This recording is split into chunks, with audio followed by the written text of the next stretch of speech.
जय हिंद to all my respected aspirants on behalf of Goyla classes. मैं आप सभी का स्वागत करता हूं। और जैसा कि आप जानते हैं कि हमारा जो मेंस डे जो डेली बेसिस में आपको एक मेंस का क्वेश्चन दिया जा रहा है और प्रैक्टिस कराई जा रही है।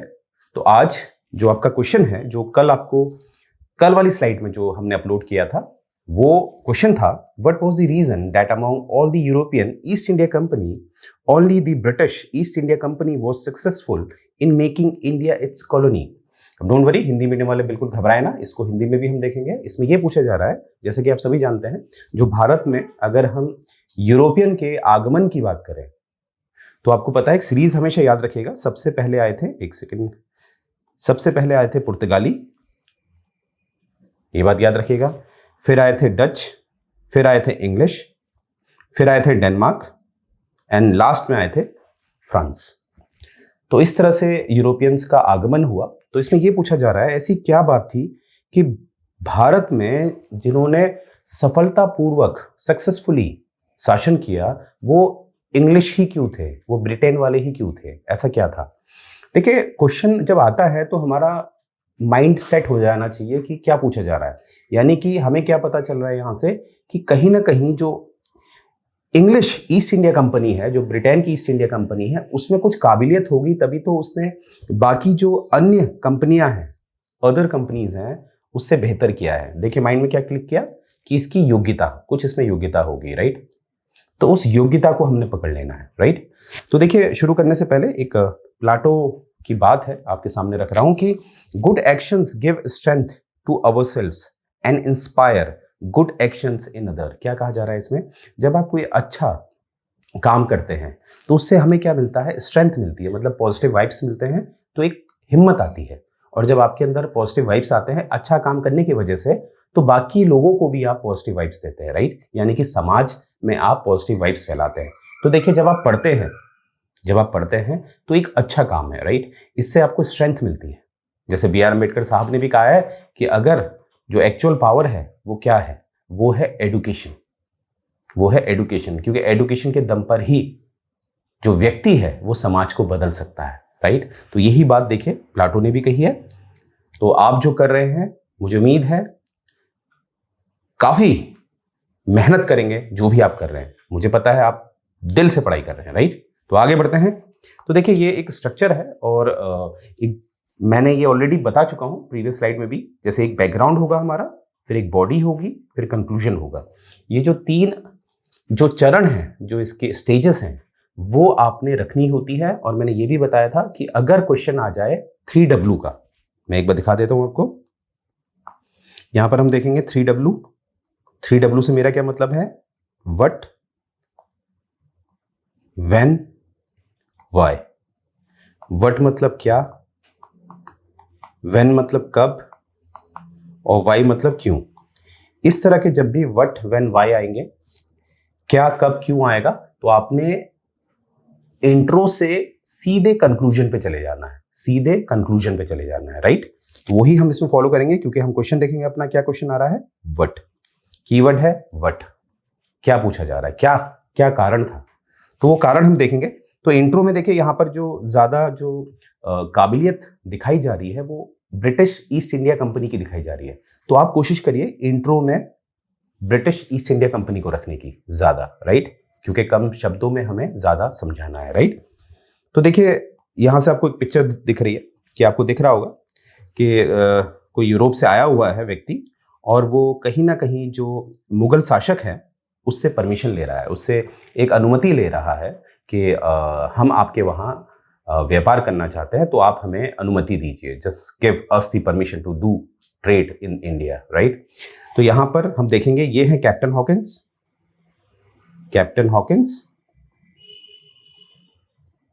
और ये कौन है? जो चौथे मुगल शासक थे वो थे जहांगीर से लिया जा रहा है, राइट? डोंट वरी, ये आपको स्लाइड में भी दिखेगा। तो आगे बढ़ते हैं। तो देखिए, सबसे पहले ईस्ट इंडिया कंपनी का बैकग्राउंड चेक कर लेते हैं, कैसे ये स्थापित हुआ था और इसका ओरिजिनल नाम क्या है। और देखिए, मीन्स राइटिंग में जैसे मोस्टली जनरली लोग जानते हैं इसको ईस्ट इंडिया कंपनी इसका नाम था, पर इसका एक्चुअल नाम जो था, अगर वो अपने मीन्स राइटिंग में कोट करते हैं तो आपको अन्य लोगों से ज्यादा मार्क्स मिलेंगे। आइए शुरू करते हैं। देखिए ऐसा था, पुर्तगाली तो आपको पता ही है, जो वास्को ड गामा साहब थे वो, एक बार देख लेते हैं, 1498 और मई का महीना वो पहुंच चुके थे भारत में, कालीकट में वो पहुंचे थे और अपने साथ उन्होंने काफ़ी जो भारत की जो वस्तुएं थी, जैसे गरम मसाले, अन्य वस्तुएं, जब वो अपने साथ ले गए थे वापस, तो जो माना जाता है कि जो वास्को ड गामा को जो मुनाफा हुआ वो 60% का हुआ, 60% का बेनिफिट हुआ। किसको? वास्को ड गामा को।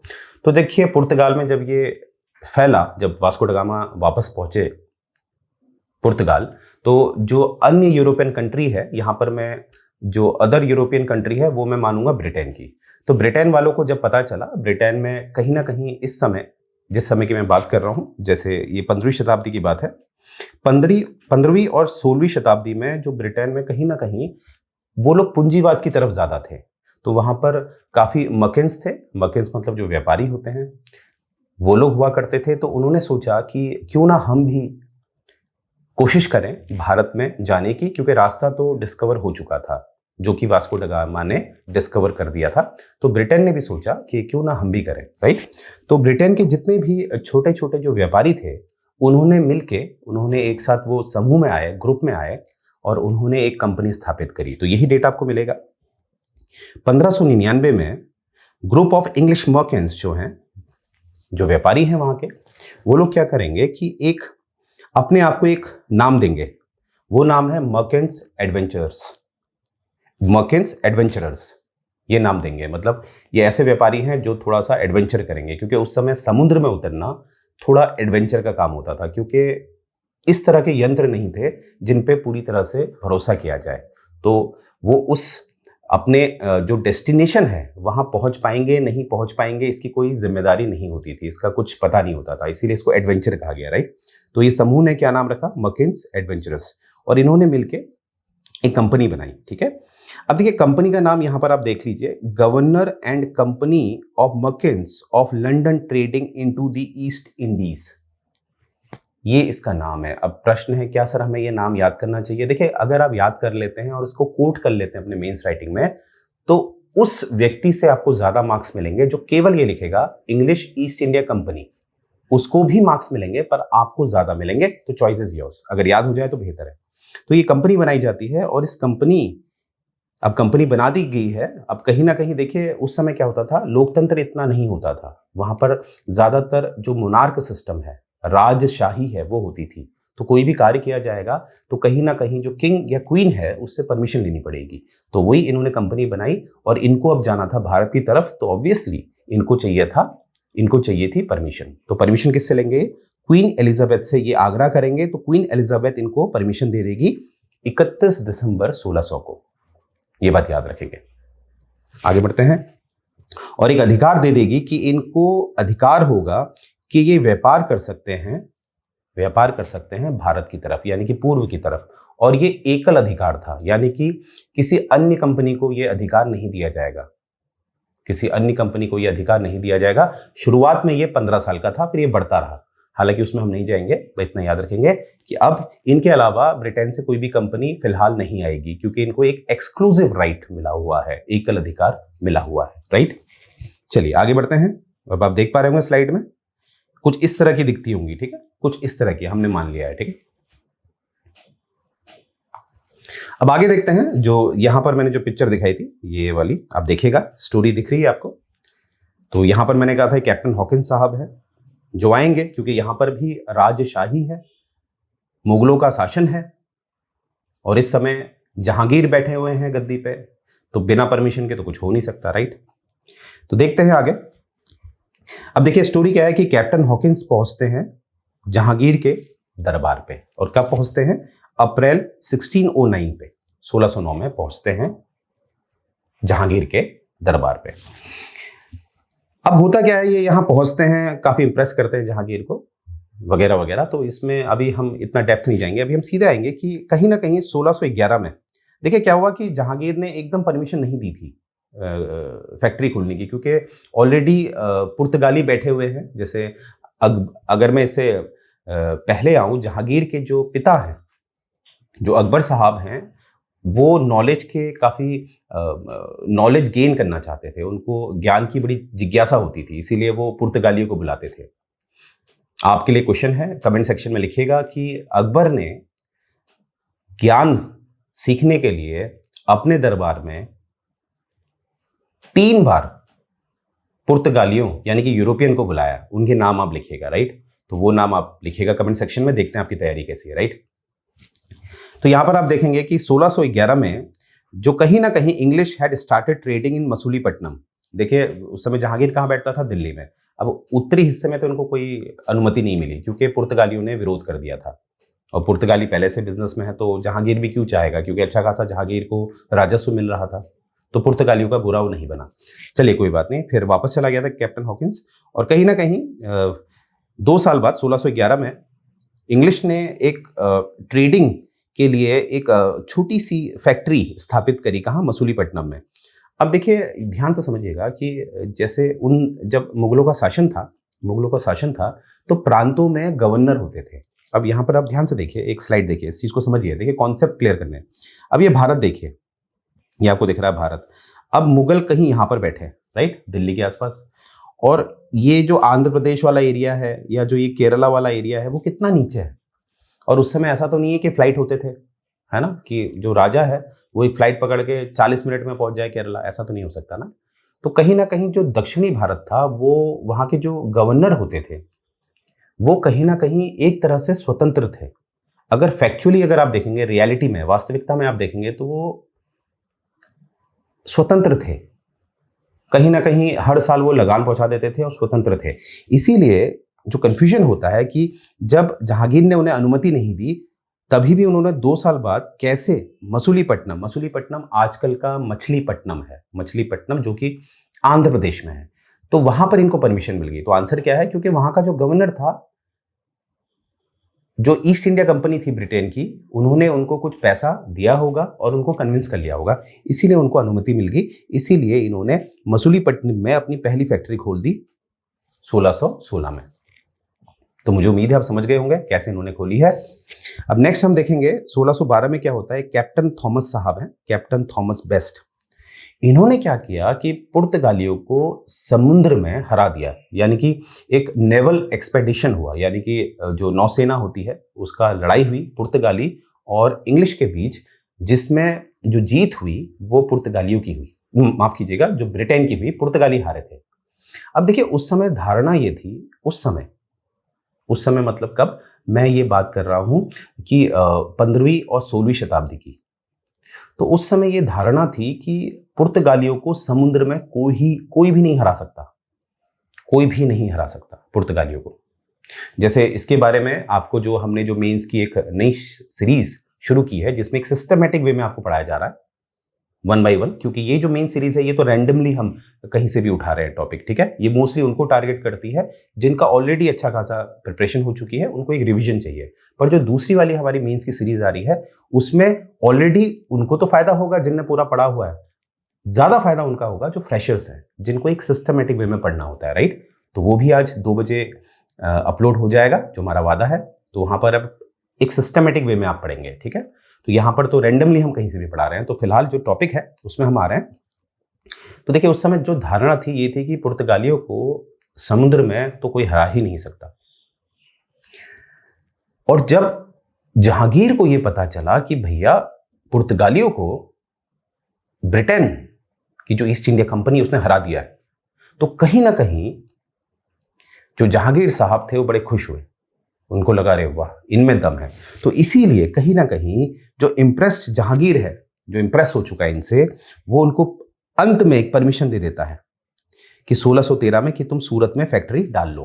पहले गए थे कैप्टन हॉकिंस कि सूरत में वो चाहते थे फैक्ट्री खोल लो, पर मना कर दिया। क्यों? पुर्तगालियों ने ऑब्जेक्शन कर दिया। परंतु अब देखिए कहीं ना कहीं 1613 में फैक्ट्री खुल जाती है सूरत में, और इसको इंचार्ज किसे बनाया जाता है उस फैक्ट्री का? थॉमस अर्लवर्थ को। थॉमस अर्लवर्थ, एक सेकेंड, ये देखिए। तो देखिए थोड़ा सा मेंस राइटिंग में हमें अच्छे अच्छे फैक्ट्स का इस्तेमाल कर लेंगे तो आपको मेरिट में जगह मिलेगी। मैंने हमेशा कहा है मेरिट में आने के लिए आपको कुछ फैक्ट्स अच्छे अच्छे इस्तेमाल करने पड़ेंगे, इसीलिए मैं फैक्ट्स लेके आया हूँ, राइट। तो यहां पर से अब सूरत में भी फैक्ट्री आ गई है, गॉट इट। तो आगे बढ़ते हैं। तो यहां से आपको समझ में आ रहा होगा किस तरह से जो ब्रिटेन है वो अपना वर्चस्व जो है फैला रहा है। तो यहां से एक इंट्रो में हमने इसे देख लिया, ठीक है। अब हम सीधे मुद्दे पे आएंगे। मुद्दा मतलब जो प्रश्न में पूछा था कि ऐसा क्या कारण था कि ब्रिटेन की जो ईस्ट इंडिया कंपनी थी वही सफल हुई बाकी यूरोपियन कंपनीज से, राइट। तो इसमें हम इसको पॉइंट बाय पॉइंट समझेंगे, राइट। तो सबसे पहला हम देखते हैं, देखिए जो भी कारण होता है वो होता है, जैसे कंपनीज होती हैं, कंपनीज कितनी सफल है या कितनी सफल नहीं है वो कहीं ना कहीं डिपेंड करता है उस कंपनी का जो स्ट्रक्चर है, यानी कि वो कैसे बनाई गई है, वहां का मैनेजमेंट क्या है, पहले हमें वो समझना पड़ेगा, ठीक है। तो पहला पॉइंट हम क्या उठा रहे हैं, कंपनी का स्ट्रक्चर और कंपनी का नेचर क्या है, क्या उसका बनावट कैसी थी और उसका नेचर कैसा था, right.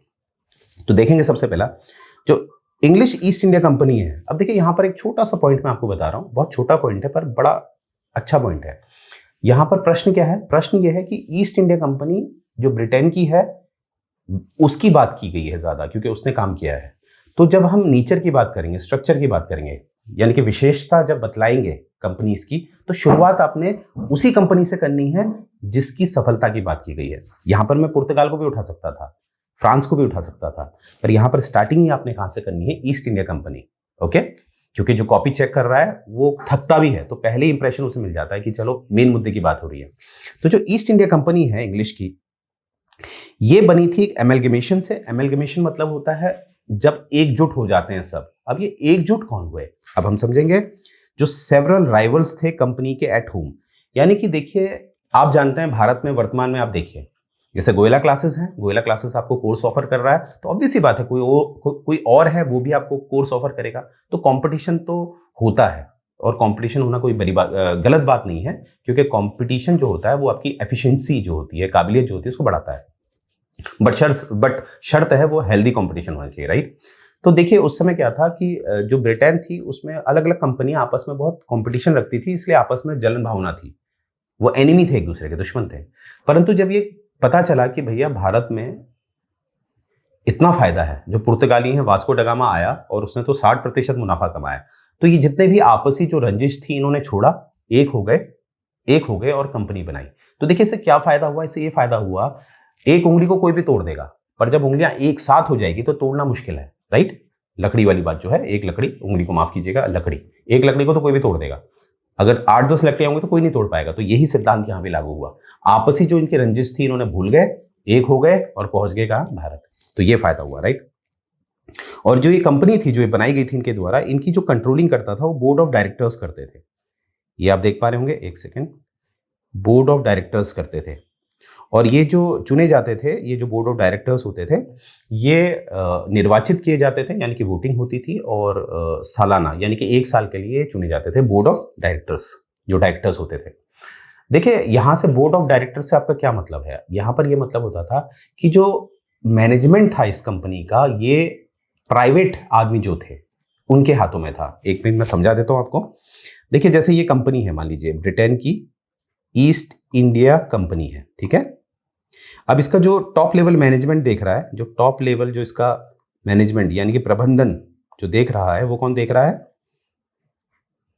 Board, BOA, board of director,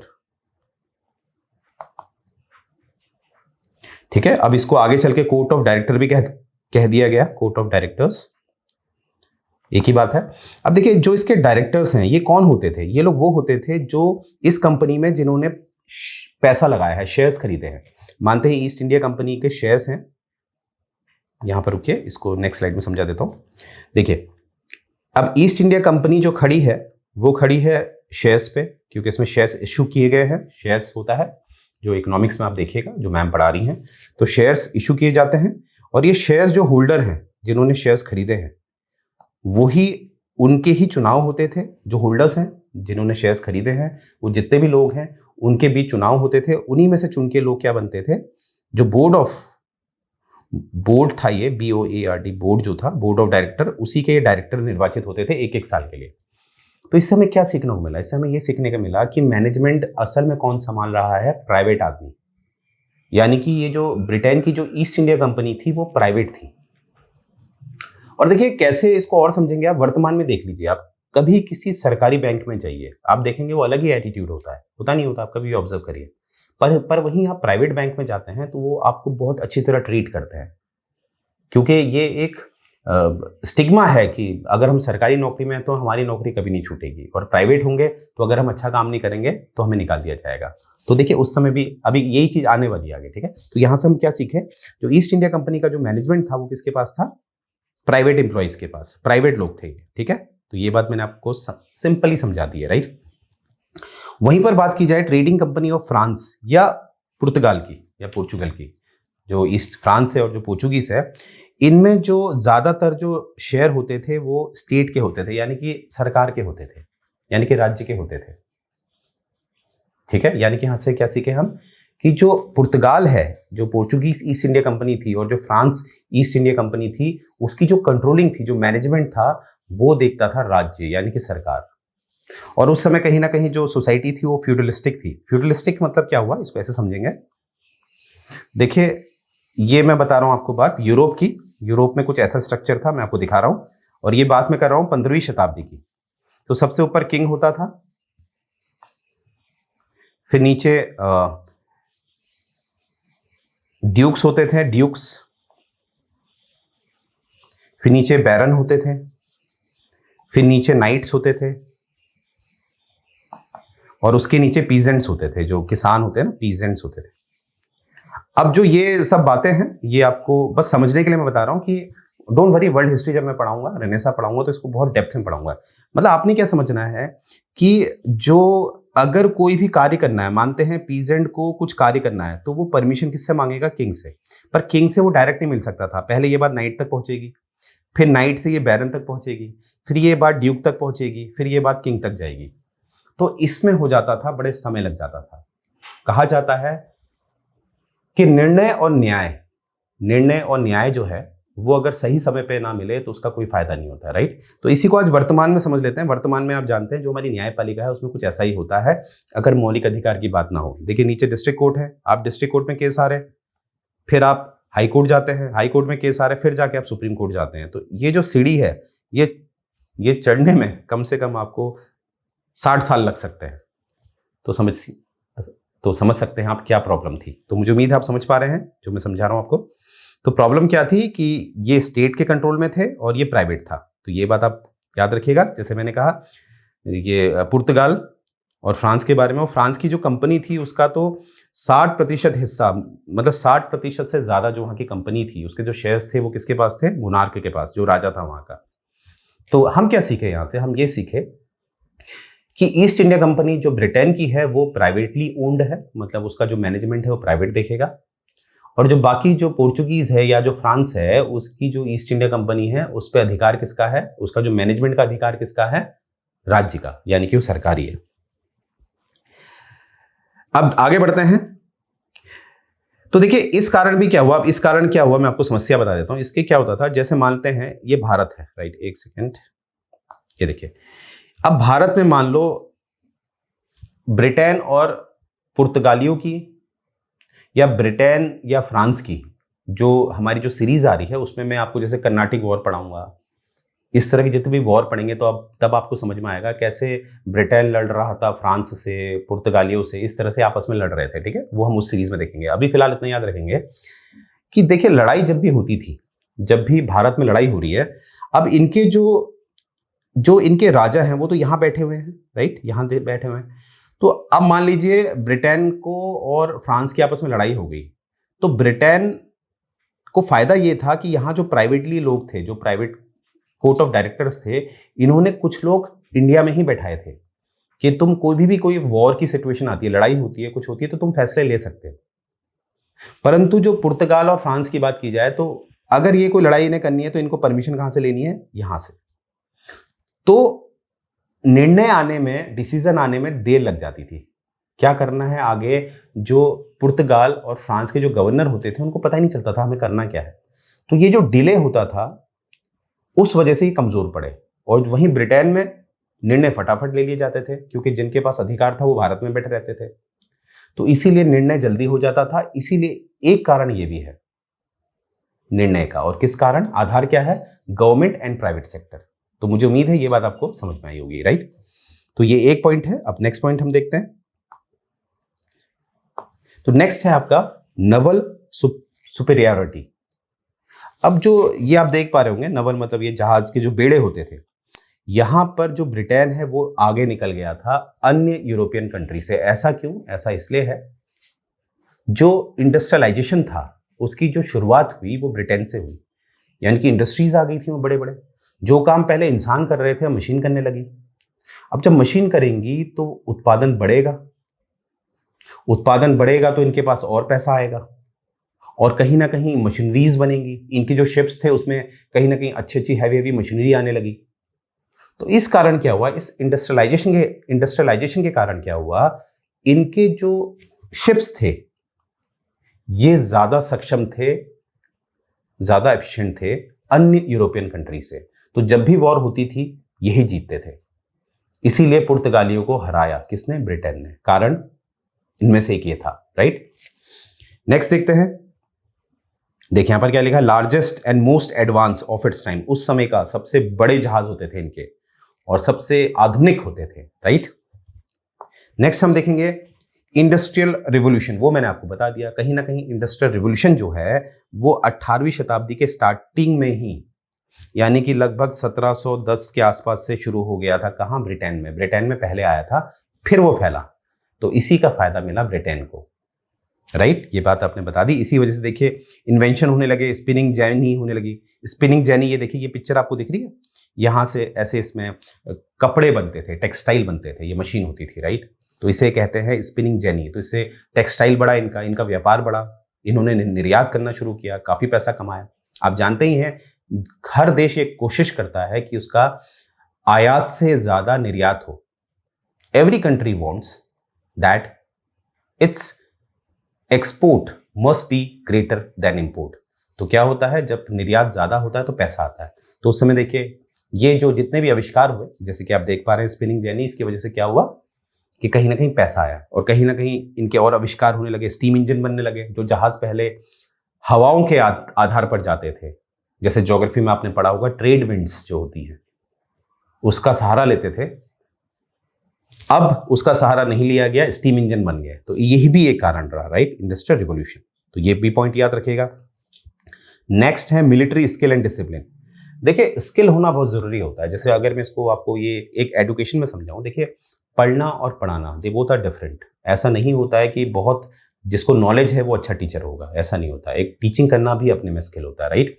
तो वैसे ही जो मिलिट्री होती है उसका अगर स्किल की बात करें और डिसिप्लिन की बात करें, देखिए एक सिंपल सी बात याद रखिएगा, पर्सनली मैं इस बात को मानता हूं, अगर आपके अंदर डिसिप्लिन होगा तो ऑटोमेटिकली आपके अंदर स्किल आएगा। आई रिपीट, डिसिप्लिन होगा तो स्किल आएगा।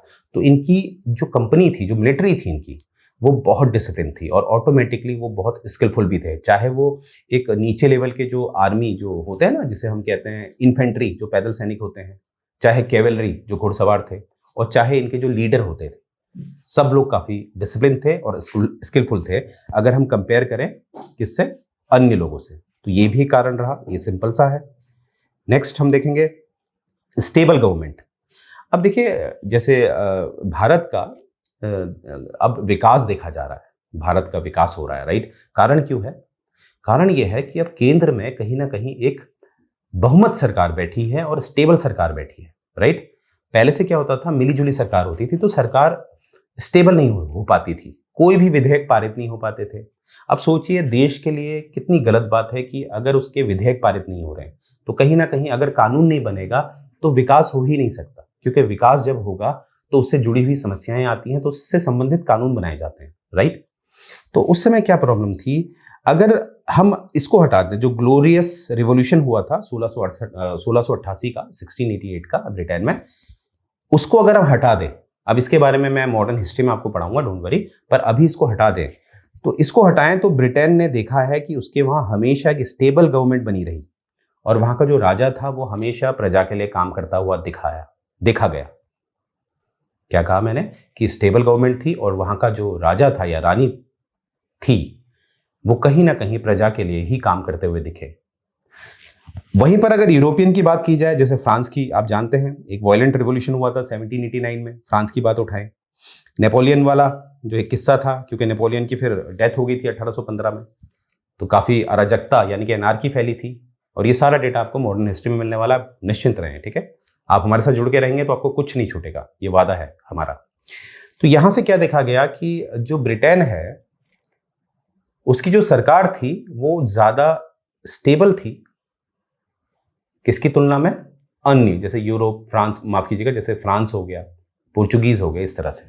तो यहां पर हमने ज्यादा एग्जाम्पल नहीं लेना है, एक फ्रांस का ले लीजिए, ठीक है, क्योंकि कम शब्द भी लेने हैं तो हमने एक से तुलना करा देनी है, दैट्स इट, हमारा काम हो गया, ठीक है।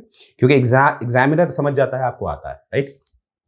पूरी दाल में अगर नमक चखना है तो पूरी दाल थोड़ा पीनी होती है, एक चम्मच से उसको बस, है ना, सिप लेना होता है, पता चल जाता है नमक कितना है। तो यही सिद्धांत हमने यहां लगाना है। अब जो एक और कारण है वो है लेसर जील ऑफ रिलीजन। देखिए यहां पर धर्म की बात की गई है, यहां पर आप देख पा रहे होंगे ईसाई, हिंदू, ये धर्म का आपको दिख रहा होगा। याद रखिएगा जो जितना धार्मिक हुआ है, इतिहास गवाह है, जो जितना अति धार्मिक हुआ है वहां का विकास रुका है। क्योंकि अति धार्मिक होना कट्टरता लाता है, ऑर्थोडॉक्सी लाता है, यस और नो। देखिए भारत में तो एक समय ऐसा था, ये माना जाता था कि अगर आप समुद्र को क्रॉस करेंगे तो आप अछूत हो जाएंगे, ये धारणा थी भारत की एक समय। गांधी जी जब साउथ अफ्रीका गए थे, जब वो वापस आए थे तो उनके घर में उनको गंगा जल से नहलाया गया था। तो इस तरह की धारणा हुआ करती थी। और ये धारणा कहां से मिली, क्योंकि उस समय का समाज धार्मिक ज्यादा था। ज्यादा धार्मिक होना गलत नहीं है, पर ज्यादा धार्मिक, अति होना गलत है। इसीलिए कहीं ना कहीं विज्ञान जो है, जो रेनेसा आया, इसने कहीं ना कहीं ये चीजें कम करी। तो कहीं ना कहीं यूरोप में रेनेसा फैला था 15वीं शताब्दी में, परंतु कहीं ना कहीं ब्रिटेन ने वो रेनेसा का सबसे ज्यादा इस्तेमाल किया। यानी कि वो धार्मिक थे, ऐसा नहीं था धार्मिक नहीं थे, पर अति धार्मिक नहीं थे कंपैरेटिवली, अगर तुलना की जाए किसी अन्य पुर्तगाली या यूरोपियन से। तो इस कारण क्या हुआ, जैसे मानते हैं पुर्तगाली जो ईस्ट इंडिया कंपनी है भारत में आ रही है, तो वो क्या करेगी, किसी भी अन्य जो वर्ग है या धर्म है उसके विरुद्ध कोई गलत काम करेगी। आई मीन उससे कहेगी तू ईसाई धर्म में बदल जा फटाफट, राइट। ईसाई धर्म का ही वर्चस्व करेगी। अब आप सोचिए, आप जिस भी आप जो लोग मेरे लेक्चर सुन रहे हैं, आप किसी भी वर्ग के हैं, जैसे मान लेते हैं आप हिंदू वर्ग के हैं, तो अगर मैं कहूं कि नहीं आपने ईसाई धर्म को ही लेना है, आपका हिंदू धर्म गलत है, तो आप कहीं ना कहीं तो गुस्सा करेंगे। और वहीं पर मैं बोलूं कि नहीं आपका धर्म भी बहुत बढ़िया है, हम मिलके चलते हैं, तो यही बात ब्रिटेन ने कही। अब आप खुद देखिए, अपने आप पे लीजिए, आपको खुद अच्छा लगेगा। तो ब्रिटेन की सोच धर्म के मामले में ये थी कि आपका भी धर्म अच्छा है, हमारा भी धर्म अच्छा है, राइट। हालांकि कुछ ऐतिहासिक पहलू देखे गए हैं कि ब्रिटेन ने भी कोशिश की है, पर उस स्तर की कोशिश नहीं करी है जो अन्य यूरोपियन देशों ने करी थी। तो ये है। तो देखिए अब आपको समझ में आएगा, ये कुछ कारण मैंने आपके साथ डिस्कस करे, ये आपने कारण दिखा देने। इंट्रो में जो पॉइंट्स मैंने आपको दिए हैं कुछ पॉइंट्स लिख देने हैं, और कंक्लूजन में ये सारी जो मैंने पॉइंट्स बताए हैं इनको मार्क कर देना है, सारे पॉइंट्स। तो यहां से साफ पता चलता है क्या क्या कारण रहे। मुझे उम्मीद है आप समझ पाए होंगे कि क्या कारण रहा। और देखिए ये हमारा टीओ रेडियो का आप देख रहे हैं टेस्ट सीरीज, राइट। तीनों पेपर की हमने टेस्ट सीरीज बना रखी है, जिसमें एक पे आपको 10 मिलेंगे, तो टोटल हो गए 30, और मोर देन 500 क्वेश्चंस आपके तैयार हो जा रहे हैं, और भी हो रहे हैं। देखिए मेंस में भी आपको कितना डेटा मिल रहा है, तो कितना आपका हो जाएगा, राइट। कुछ नहीं छूटेगा, ट्रस्ट मी। अब तो हमने मेंस का एक सिस्टमैटिक कोर्स भी लॉन्च कर दिया, जो आज होगा लॉन्च, तो 2 बजे, राइट, 1 मई at 2 PM, राइट। तो देखिए इसमें आपने अगर इंडिविजुअली आप टेस्ट सीरीज को परचेस करते हैं तो इट विल कॉस्ट यू 2999, और अगर आप इसका कॉम्बो प्रीमियम वर्जन लेते हैं तो it will cost you 7999 only. देखिए मैं पर्सनली आई एम सेइंग कि आप इसको लीजिए, कॉम्बो वाले को। देखिए एग्जाम में क्या होता है, ये इंपॉर्टेंट नहीं होता आप किस सब्जेक्ट में बहुत कंफर्टेबल हैं, इंपॉर्टेंट ये होता है कि आपका जो कंफर्ट जोन है वो हर सब्जेक्ट में होनी चाहिए 60% या 70% कभी ऐसा मत करिएगा कि एक सब्जेक्ट में आपकी कंफर्ट जोन है वो 90% है, और बाकी सब्जेक्ट में उसके अलावा जो सब्जेक्ट है जो पूछा जाना है वहां पर आपकी कंफर्ट जोन है 30%, तो आपका पेपर नहीं निकलेगा, ये बात याद रखिएगा। तो यहां पर आप कॉम्बो प्राइस लीजिए, क्योंकि इसमें आपको फायदा क्या है कि गवर्नमेंट अकाउंट का जो चैप्टर 1 to 8 डिस्कशन है, लाइन बाय लाइन डिस्कशन आपको मिल रहा है। वो हमारी जो मैम है वो आप तक पहुंचा रही है डेटा, काफी मेहनत करी जा रही है, जैसे कि रिजल्ट आया आप लोगों का, प्लस इसमें आपको जो स्टडी मटेरियल है वो दिया जाएगा, राइट। क्योंकि इतना समय नहीं है, क्योंकि स्टडी मटेरियल अगर आप बनाने में रहेंगे तो आपके 1.5-2 साल निकल जाएंगे, तो आजकल वो जमाना नहीं है, right. You have to work smartly, क्योंकि टेक्नोलॉजी इतनी एडवांस है, आप अपने मोबाइल में भी पढ़ाई कर सकते हैं, राइट। तो ये बात याद रखिएगा।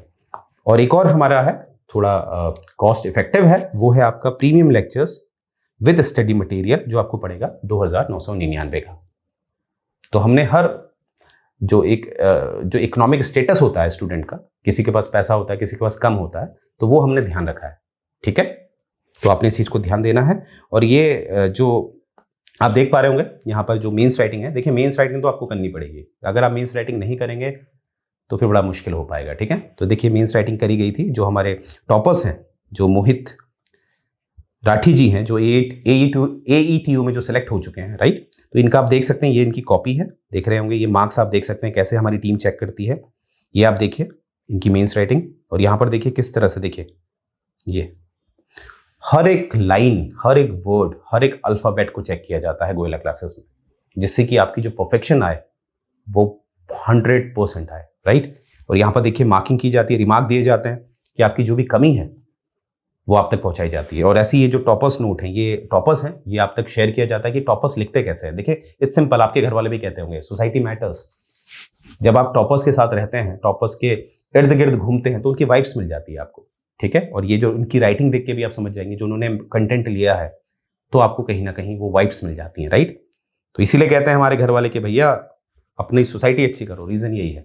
और ये देखिए हमारा टेलीग्राम चैनल है, इसमें आपको डेली अपडेट्स मिलते हैं, इंपॉर्टेंट इन्फॉर्मेशन मिलती है, तो फटाफट इसमें लॉगिन हो जाइए और जो आप तैयारी कर रहे हैं उसको बेहतर करिए। तो मुझे उम्मीद है ये लेक्चर आपको पसंद आया होगा, और कमेंट करिए जिससे कि हमें एक बूस्ट मिलता है। तो यहीं से मैं अपना लेक्चर एंड कर रहा हूँ। जय हिंद।